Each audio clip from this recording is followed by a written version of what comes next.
Buenos días. Esta es la clase número 5 del curso teórico-práctico para auxiliares de laboratorio. Este curso organizado por el Centro Universitario de Estudios Medioambientales de la Facultad de Ciencias Médicas de la Universidad Nacional de Rosario. En la clase de hoy continuaremos con el tema errores y mediciones que comenzamos en la clase anterior.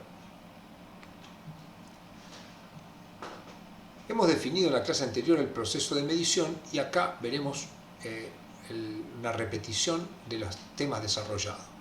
Este complejo diapositivo.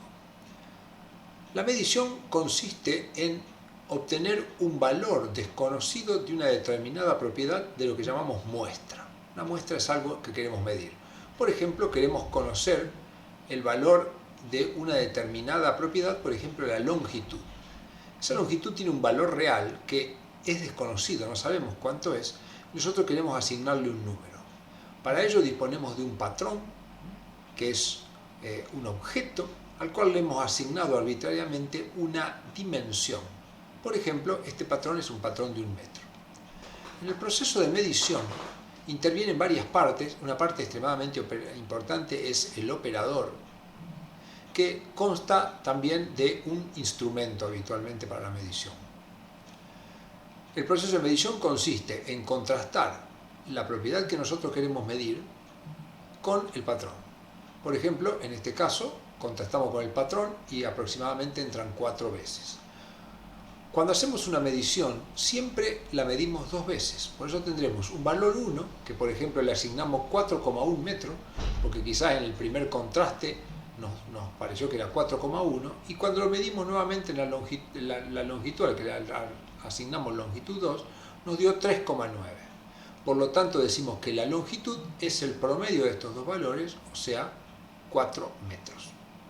Como hemos visto, una medición está afectada por errores aleatorios y sistemáticos, pero no es exenta de las equivocaciones del operador, del sesgo y de posible fraude. Esta longitud, que es el dato medido, tiene que tener ciertas características para que este dato tenga realmente valor. Tiene que ser exacto, preciso, creíble, repetible, reproducible y agregaremos ahora uno que es oportuno. Cuando yo tengo que medir algo, lo tengo que medir en un determinado momento y no después de ese momento. Entonces, cuando hacemos una medición, refrescamos acá un poco el concepto, medimos siempre 2 veces y sacamos el promedio. Y a su vez, con estas 2 mediciones calculamos el coeficiente de variación porcentual, que es la resta entre estos dos valores, 4,1 menos 3,9, sacándole el valor absoluto, no nos interesa el signo, lo multiplicamos por 100 y dividimos por el promedio, que es 4, y por 1,41, que es una constante. Esto nos da 3,5%. Y este CB porcentual nos sirve como un control de errores aleatorios. Cuando este coeficiente de variación supera el 10%, podemos estar sospechando de que hay importantes errores aleatorios que están comprometiendo nuestra medición y por supuesto le harán perder estas propiedades. Por otro lado, el proceso de medición tiene otros integrantes que vamos a desarrollar en la clase de hoy. Dijimos, tenemos la muestra, tenemos el patrón, el operador, un instrumento, el coeficiente de variación porcentual, que nos permite decir el error que tiene nuestra medición. Los nuevos integrantes, ¿qué son? Otro de los integrantes es lo que conocemos como Quality Control. ¿El Quality Control qué es? Es una muestra en cierta medida, pero que conocemos su valor. Por ejemplo, supongamos que tenemos una muestra que sabemos que la llamamos QC al Quality Control, tiene un valor de 2, y también conocemos una estadística, que ya estudiaremos su significado, que se llama desvío estándar, que vale 0,1. Entonces, cuando hacemos una medición de algo, simultáneamente vamos a medir el Quality Control. Entonces tendremos un Quality Control 1 medido y un Quality Control 2 medido. Lo medimos nuevamente por duplicado. Nos dio 1,9 y 1,8. Sacamos el CB porcentual con esto. 1,9 menos 1,8 lo multiplicamos por 100. Dividimos por el promedio, que es 1,85 por 1,41. Esto nos da 3,8%. Quiere decir que el error porcentual, el coeficiente de variación porcentual del Quality Control es 3,8.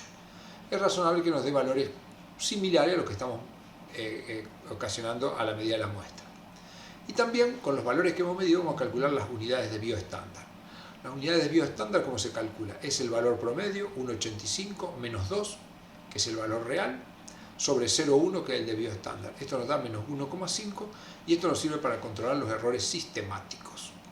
Recordemos que este valor tiene que estar en el intervalo que va desde menos 2 hasta 2. Este sería una unidad de bioestándar aceptable. Y esto sería un coeficiente de variación relativo conceptual, aceptable. También se agrega al proceso de medición lo que llamamos ensayo de adición y recuperación, que veremos más adelante, y también nos sirve para control de errores sistemáticos. Un valor aceptable al aplicar el análisis o el ensayo de adición y recuperación es un valor que esté entre 90 y 110%. Por lo tanto, resumiendo, cada vez que medimos una propiedad de algo, existe el patrón, el operador, el instrumento. Se mide por duplicado la propiedad, se calcula el coeficiente de variación. Se procesa simultáneamente el quality control, que es una muestra más, a la cual medimos por duplicado, con la cual calculamos el coeficiente de variación porcentual y las unidades de bioestándar. Y se hace un ensayo de adición y recuperación. Si todo esto, los coeficientes de variación están debajo de un 10%, las unidades de bioestándar entre menos 2 y 2, y la recuperación entre 90 y 110, nuestro resultado será lo suficientemente exacto, preciso, como para ser creíble, y podrá ser repetible y reproducible. Es importante que ese resultado sea oportuno. Si tuvimos que hacer una medición y de esa medición tenía que estar para hoy a las 3 de la tarde, si está para mañana, no es oportuna. Vamos a ver algunos ejemplos de interpretación de unidades de bioestándar. Interpretación de número 1, vamos a hacer varias de estas. Supongamos que tenemos una medición, entonces queda claro que cada vez que midamos se procesa el quality control. El valor que obtenemos de la UDS del quality control se va graficando a lo largo del tiempo. Esto es importante para ir viendo cómo va evolucionando los errores sistemáticos de nuestra medición. En este caso tenemos un dato, cada punto corresponde a un valor de UDS. Lo ideal es que los valores de UDS oscilen alrededor del 0. No que sean 0, pero que no tengan un patrón, sino que tenemos algunos valores inferiores, otros superiores. Acá tenemos un comportamiento interesante. Acá tenemos un punto raro que escapó. Entonces, ¿qué conclusión sacaría una persona que trabaja en el laboratorio y esté a cargo de este control y de la dirección del laboratorio? Es esta. Estamos en presencia de un operador bastante exacto. ¿Por qué? Porque las UDS dan cercana a 0. Eso está indicando, si el UDS da cercano a 0, quiere decir que el valor medido del QC es muy parecido al valor real. Entonces estamos en presencia de un operador exacto. Y preciso, porque la dispersión de los valores es bastante pequeña. Posiblemente cometí una equivocación acá, porque vemos que la técnica viene muy bien y acá probablemente haya una equivocación. Será cuestión de hablar con la persona, observar su registro de datos y ver qué pasó en este momento. También vemos que es un operador que progresa. Si vemos acá la oscilación de los valores, con el transcurso del tiempo cada vez menor. Quiere decir que este operador con el transcurso del tiempo es exacto, pero va aumentando su precisión. Este otro operador que tenemos acá es interesante analizar también. Podemos ver que los puntos están casi siempre en el mismo lugar, oscilan poco, pero no oscilan alrededor de 0. Este operador es preciso. ¿Por qué? Porque los valores nos dan siempre lo mismo y el UDS nos da valores bastante parecidos, pero es inexacto, porque siempre está en una determinada posición de UDS. Y encima podemos decir que se está cometiendo un error sistemático, que no necesariamente tiene que ser el operador. El error sistemático puede ser parte del instrumento, del patrón o de los reactivos que se utilizan para hacer la determinación. Lo decimos que hay un error por exceso, porque siempre las unidades de bioestándar me dan por encima de 0. Vayamos a otros ejemplos. Acá tenemos ejemplo 2.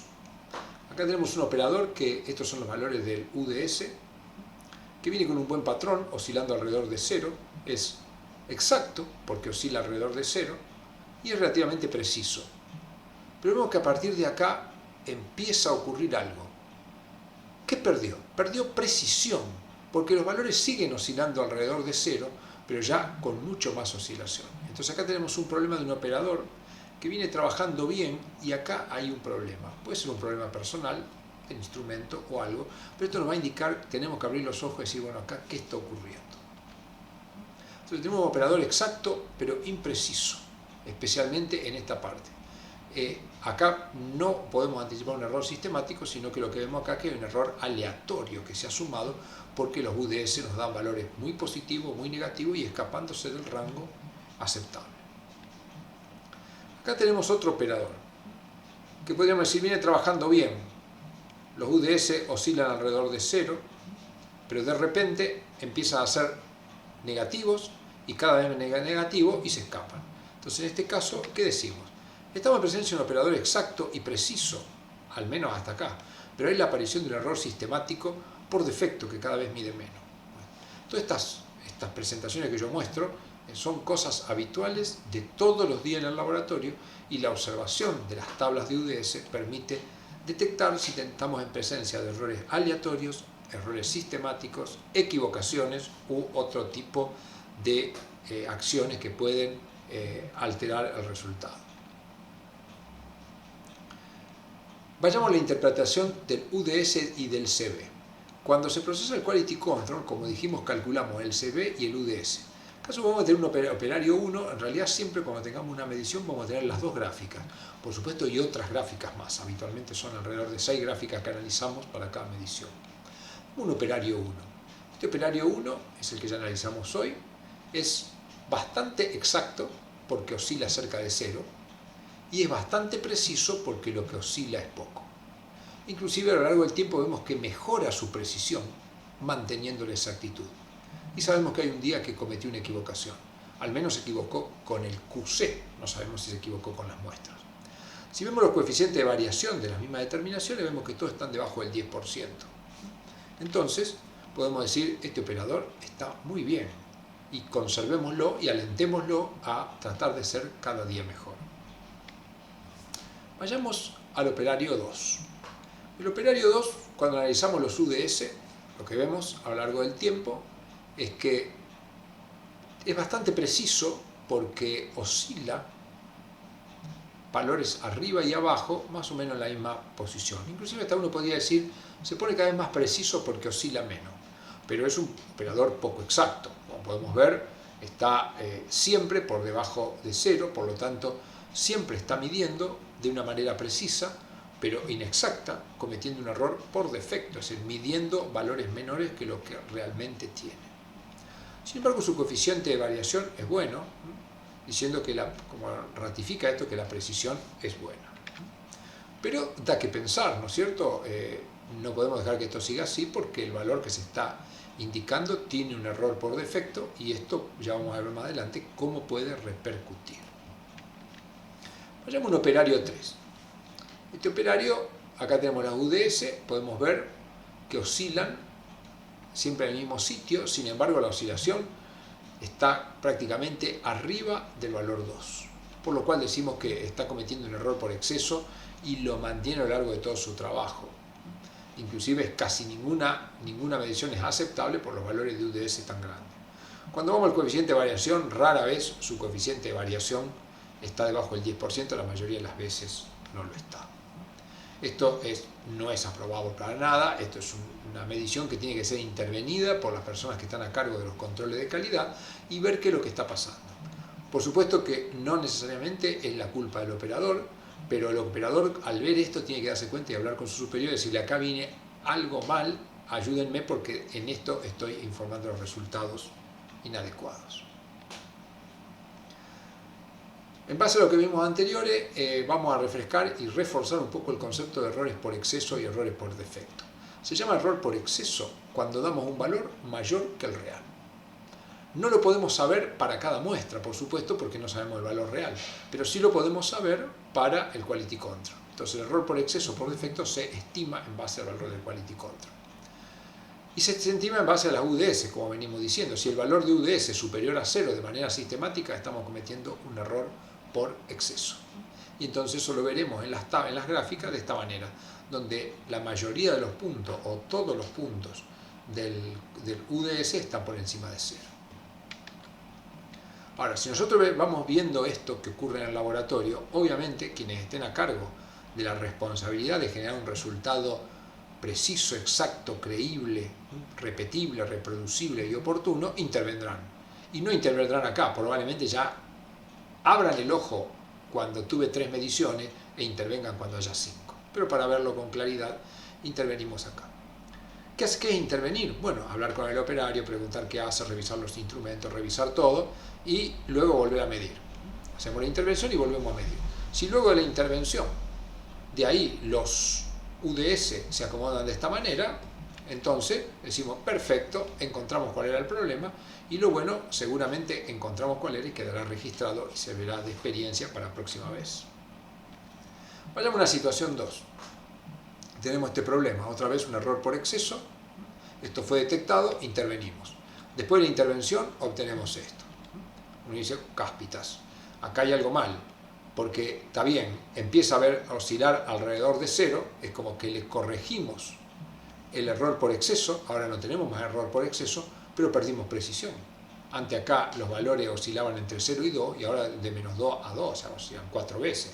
Es decir, bueno, por un lado corregí el error sistemático por exceso, pero por el otro lado esta intervención me metió un error aleatorio que puede estar, como siempre, en alguna de todas las partes del proceso de medición, inclusive en el QC. Vamos a esta situación. Tenemos, acá vamos a ver primero la definición de error por defecto. El error por defecto es cuando damos un valor menor que el real.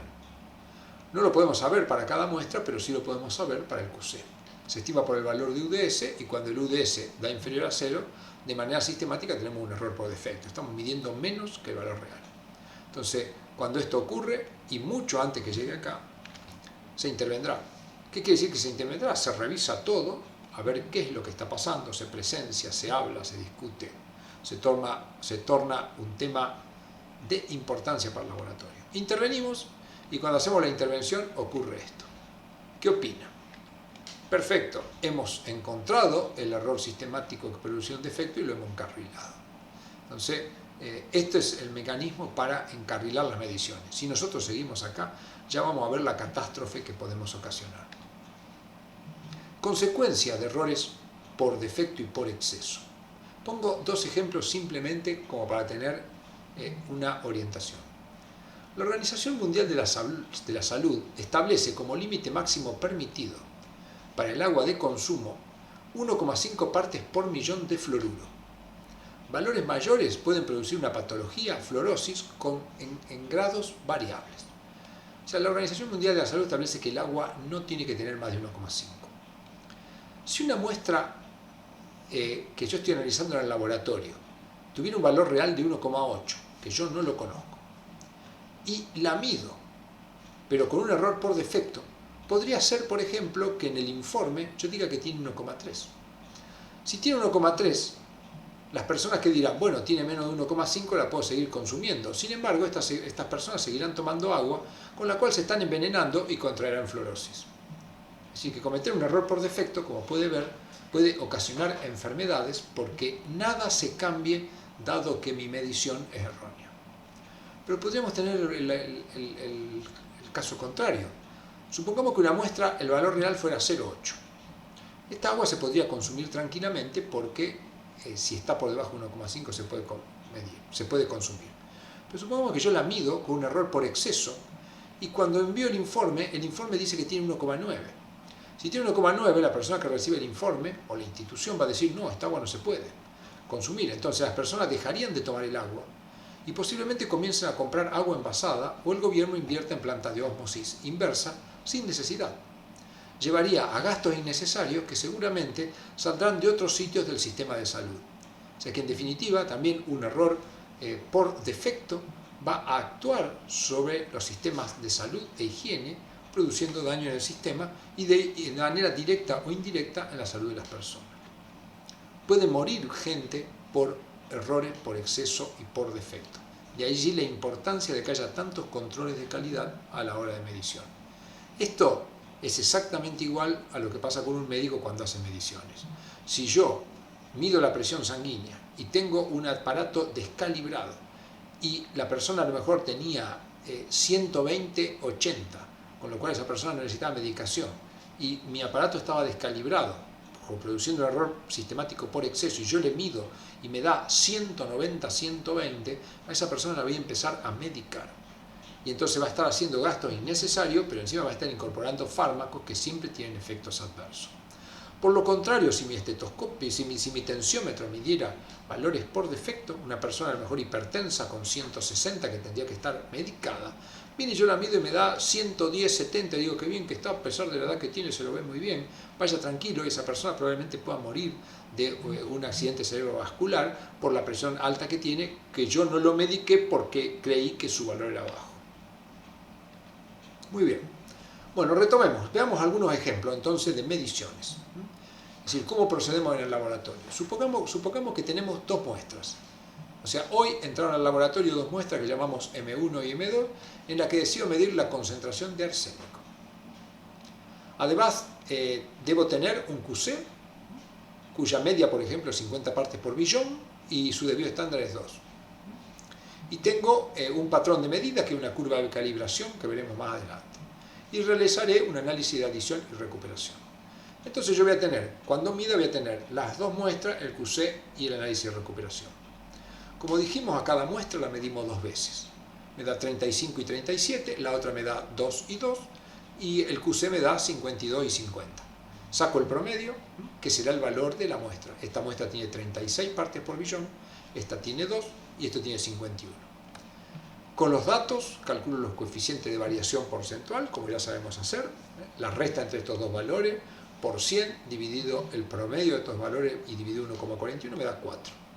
Esto me da 0 y esto me da 3. En base a los coeficientes de variación, acepto el valor de M1, M2 y QC. ¿Por qué? Porque son todos menores de 10. Con el QC, calculo la unidad de debido estándar, me da 0,5. También lo acepto porque sé que tiene que estar en el rango de menos 2 a 2. Y el análisis de recuperación me da 103%, tiene que estar entre 90 y 100. Uno dice, bueno, hoy fue un día perfecto de medición, entonces haré los informes y a la muestra M1 diré que tiene 36 partes por billón y la muestra M2 2 partes por billón. Perfecto. Vamos a ver ahora esta muestra que nos dejó pensando. ¿Por qué nos dejó pensando? Tenemos lo mismo. La muestra M1 nos dio 35 y 37, M2 nos dio 2 y 4, el QC nos dio 52 y 50.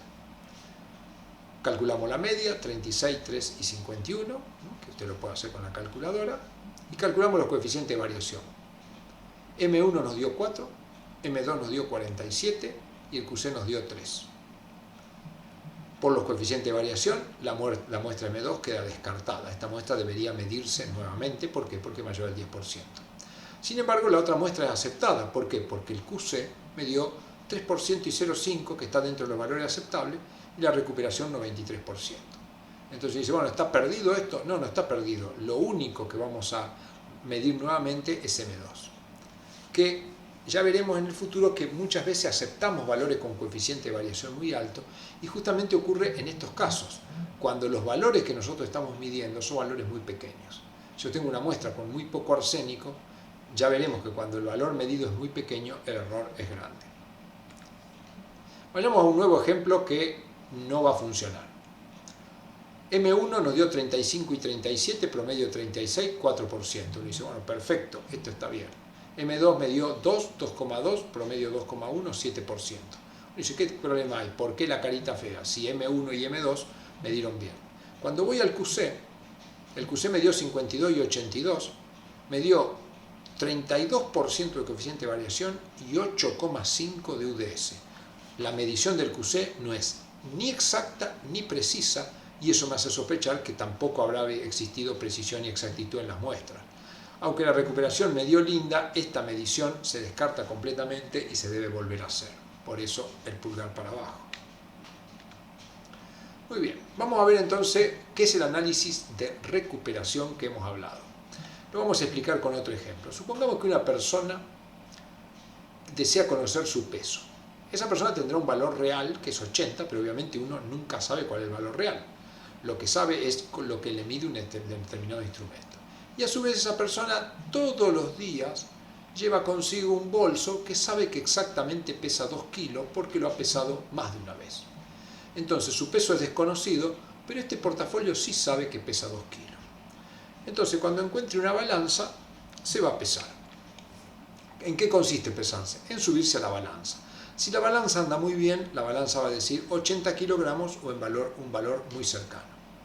Y entonces, después, ¿qué hace? Se vuelve a subir con el portafolio y pesa 82. Si cuando se pesó pesaba 80 y ahí obtuvo su valor medido, si luego con el portafolio pesa 82, eso le está dando la indicación de que la balanza y el proceso de medición funciona correctamente. Para calcular la recuperación, ¿qué hago? Tomo el valor con la adición, que en este caso es el bolso. Le resto el valor sin adición y lo divido por 2. Que 2 es lo que pesa el bolso. Y lo multiplico por 100, en este caso me dio exactamente el 100%. O sea, puse 2 kilos, recuperé 2 kilos. Perfecto. Vayamos a otro ejemplo para pensar. La misma situación. Me pongo sobre la balanza, peso 80, me pongo con el bolso, pesa 80,2. Calculo la recuperación, es 80,2 menos 80 sobre 2 por 100, esto me da 10%. Quiere decir que pesaba 2 kilos y lo que recuperé son 200 gramos, o sea, recuperé solo el 10%. Entonces, esto me hace pensar que este valor que yo me di no es correcto. Porque para confiar en este valor, a mí me tendría que haber saltado acá de 80 a 82, no de 80 a 80,2. Hay algo raro, o sea que hay un error sistemático que está afectando esta medición. Lo que vamos a ver ahora es lo que se conoce como propagación de errores. Los errores son cosas terribles con las que convivimos todos los días y debemos aprender a disfrutarlo, pero jamás negarlos porque están todos los días y comprometen nuestros resultados. Lo más grave es que comprometen normalmente la salud y la vida de personas. La propagación de errores, ¿qué es? Cuando yo hago mediciones, los errores se propagan. Recordemos de la clase anterior cuando vimos las mediciones. Dentro de las mediciones tenemos dos tipos. Las mediciones directas, que el valor se obtiene luego de medir con un instrumento. Por ejemplo, mido con una regla la longitud. Y la indirecta, el valor se obtiene por cálculo utilizando dos o más medidas directas. Acá, por ejemplo, la longitud es una medida directa. Coloco el patrón, entró 4 veces y digo la longitud es 4. La medida del tiempo que tarda esta bolita en desplazarse también es una medida directa porque utilizo un reloj y me dice son 5 segundos. En cambio, si yo quiero calcular la velocidad, que es la longitud dividido el tiempo, eso me da 4 metros dividido 5 segundos, 0,8 metros por segundo. La velocidad es una medida indirecta o una magnitud derivada, como podemos decir. La propagación de errores afecta a las medidas indirectas. Propagación de errores. Entonces, se entiende por propagación de errores al error que tiene una medición indirecta o derivada por los errores de las mediciones directas que lo componen. Y existen dos situaciones. Los errores se pueden propagar cuando las mediciones indirectas surgen de sumas y restas, existe un cálculo, y si fueran productos o cocientes, existe otro cálculo. Todo esto tiene, por supuesto, un sustento matemático a lo que nosotros vamos a mostrar. Cuando una magnitud indirecta surge de la suma o resta de las magnitudes directas, el error absoluto de la magnitud indirecta es la suma de los errores absolutos de las mediciones directas. Parece un trabalengua, pero vamos a ver un ejemplo. Supongamos que tengo este trapecio, tiene 4 lados, y voy a medir cada uno de los lados con una regla cuyo error es 0,1 centímetro. Entonces mido L1, me dio 6,2 con un error de 0,1, se suele expresar de esta manera. L2 me dio 7,3 más 0,1, L3 me dio 2,2 más 0,1 y L4 me dio 4,1 más 0,1. El error es siempre el mismo porque usé el mismo instrumento para los 4 lados. Pero yo quiero conocer el perímetro. ¿El perímetro qué es? Es la suma de L1, L2, L3 y L4. ¿El perímetro cómo lo calculo? Sumando 6,2, 7,3, 2,2 y 4,1. Eso me da 19,8. Ahora, ¿qué error tiene esta medición? Como el perímetro surge de la suma de estas 4 mediciones, el error surge de la suma de los errores que tuvo cada una de las mediciones.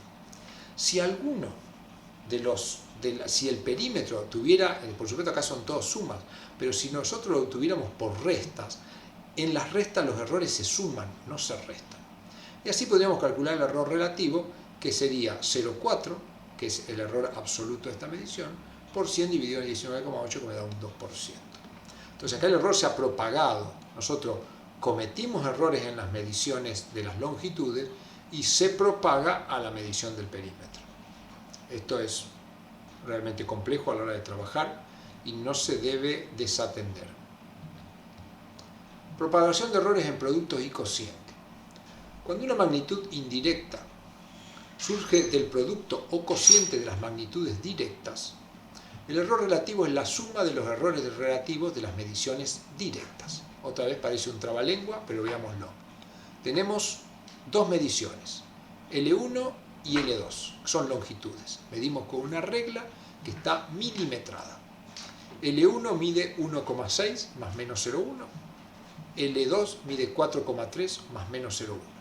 El error relativo en L1 es 0,1 por 100 dividido 1,6, me da 6,25. Y el error en L2 es 0,1 por 100 dividido 4,3, que es el valor, me da 2,32. Supongamos que yo ahora quiero calcular la superficie. La superficie de este rectángulo, ¿qué es? Es la suma de L1 y L2. Perdón, el producto de L1 y L2. Si multiplico 1,6 por 4,3, eso me da 6,88. ¿Qué error tiene esta medición? Como la superficie surge del producto de L1 y L2, el error relativo de esta medición va a ser la suma de 6,25 y 2,32, que es 8,57, que habitualmente cuando la expresamos con un número entero. Podríamos expresarlo con 9, pero resultaría raro. En general los errores los expresamos, si es cercano a 10, lo expresamos como un 10%.